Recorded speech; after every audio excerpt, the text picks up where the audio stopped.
खुशामदीद दोस्तों। उम्मीद है आप सब लोग खैर खैरियत से होंगे। इससे पहले कि हम शॉर्टर टाइम फ्रेम पे आएँ, पहले मैं आपको ये बताना चाहता हूँ कि प्राइस ने न्यू लो बनाने के बाद अभी तक ये जो प्रीवियस हमारा लो था जहाँ पे रेड लाइन लगाई थी, इसको ब्रीच नहीं किया। तो जो हमारा ट्रायंगल पैटर्न है वो अभी भी वैलिड है।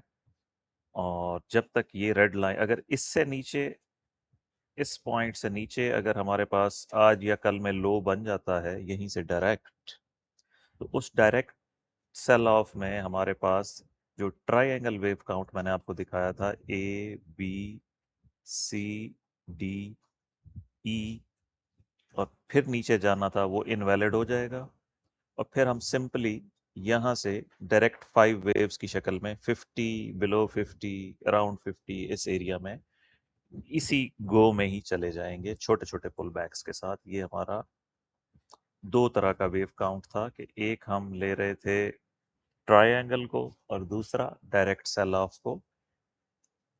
अभी तक जो ये मूवमेंट है ये 3 वेव है। मैंने आपको बताया था इसको काउंट करके, ये हमने इसको लेबल भी किया था।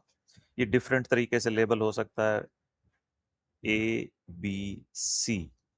अगर प्राइस यहाँ से रिटर्न हो जाती है और रिटर्न को भी देखते हैं तो ये 3 वेव काउंट होंगी। जैसे ये 3 वेव थी, जैसे ये 3 वेव थी, इसी तरह इसको भी हम 5 के बजाय फिर 3 वेव लेंगे और ये ट्रायंगल वैलिड रहेगी। और नेक्स्ट स्टॉप इसका ये ट्रेंड लाइन होगी, इससे इसको नीचे रहना पड़ेगा। ये हमारा हो गया ट्रायंगल। अब हम आते हैं वापस 1 आवर की तरफ और अपना जो लोकल वेव काउंट है इसको थोड़ा सा एडजस्ट करते हैं अकॉर्डिंग टू ट्रायंगल। तो आपको दिखा दी है।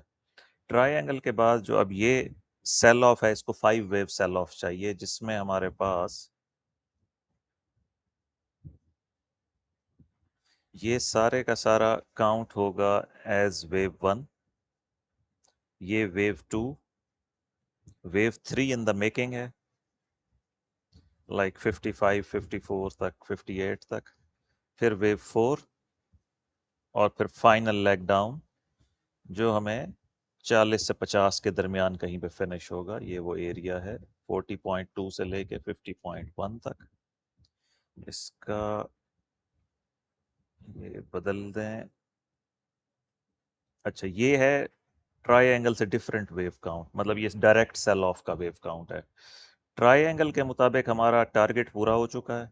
लेंथ लें वेव ए की, क्योंकि वो 3 वेव है, ए बी सी में काउंट करेंगे, उसको ऐड करें वेव बी में, तो 1:1 रेशो हिट हो गई है। और आफ्टर 1:1 रेशो एक रिएक्शन भी आया है।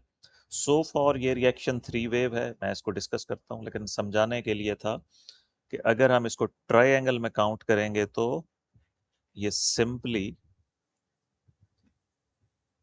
ए बी और सी कहलाएगा। और फिर इसी तरह एक ए बी सी दोबारा ऊपर, और यहां से जो सेल ऑफ होगा वो फिर स्प्रिंग की तरह खुलेगा, शदीद सेल ऑफ होगा। यहीं से डायरेक्ट जाता है तो हम ऑलरेडी वेव 3 में हैं। वहां हमारा टारगेट बनता है वेव 3 का कि आप लेंथ लें वेव 1 की और उसको ऐड करते हैं वेव 2 में, तो आपके पास जो टारगेट है वो 57 से 54 है। ये 57 से 54 फॉर वेव 3। और अगर ये A B C in yellow है तो ये कंप्लीट है।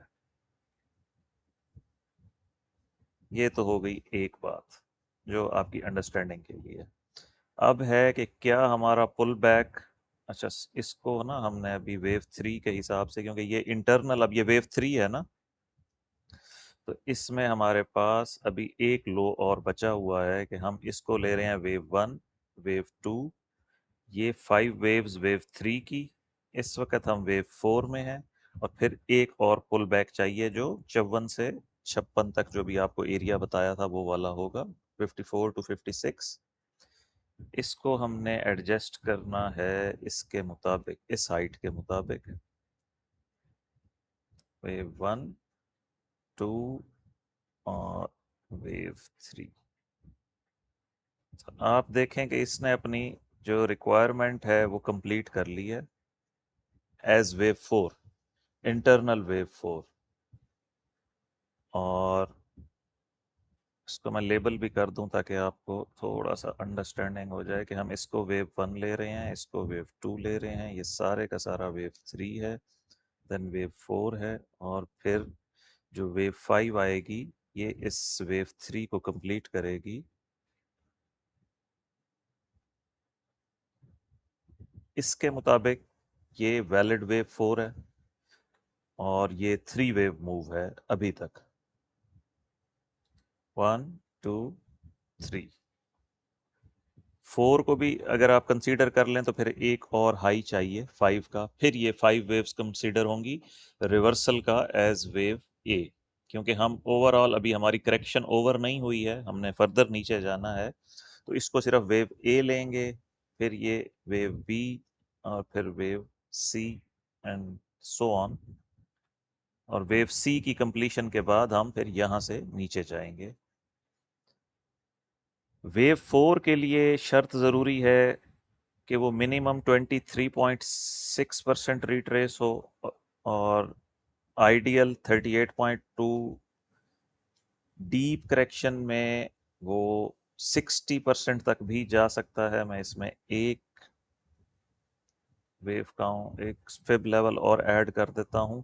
लेकिन वेव 4 की शर्त ये होती है कि डीप रिट्रेस होने के बावजूद वो वेव 1 की टेरिटरी में दाखिल ना हो। तो से वेव 1 बहुत दूर है, इसको वेव 4 की लास्ट स्पॉट समझा जाए। और टेक्निकली ये 5 वेव बनती नजर आ रही हैं, अगरचे अभी 5th वेव शॉर्ट है। अब हम आ जाते हैं, इसको फर्दर जूम इन करते हैं। वेव 5 के लिए इसको अब हम अपना लेबलिंग करते हैं।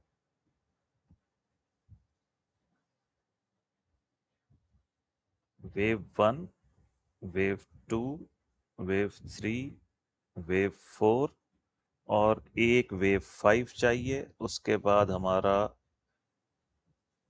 एटलीस्ट वेव ए कंप्लीट हो जाएगी। पहले इसका कलर चेंज कर देते हैं ताकि ये उससे डिफरेंट नज़र आए। इसको ब्लू कर देते हैं और जो ए बी सी है उसको ग्रीन कर देते हैं। ये वेव ए होगी 5 वेव्स के बाद। फिर वेव बी में वापस पुल बैक आएगा, और फिर वेव सी में हम इस लाइन के आसपास कहीं पहुंचेंगे, 84 के आसपास। और इसको हम ग्रीन कर देते हैं कि ये शॉर्ट टर्म बुलिश या रिलीफ रैली आप कह लें। इतना सारा डाउनवर्ड इम्पैक्ट के बाद थोड़ा सा पुल बैक आना चाहिए। ठीक है जी, ये हो गई हमारी एक बात। और टारगेट वाइज इसको चेक कर लेते हैं। आपको याद होगा मैंने अपनी अक्सर वीडियोस में ये बात डिस्कस की है कि जब जब पुल बैक 3 वेव्स होता है तो वो ट्रेंड कंटिन्यूएशन होती है। यहाँ पे हमारे पास इन 3 वेव्स के बाद जो पुल बैक आया है वो 3 वेव्स का है, ए, बी और सी। तो मोस्ट प्रोबेबली इस बात ये हाईली लाइकली है कि हमारे पास वेव 5 आएगी।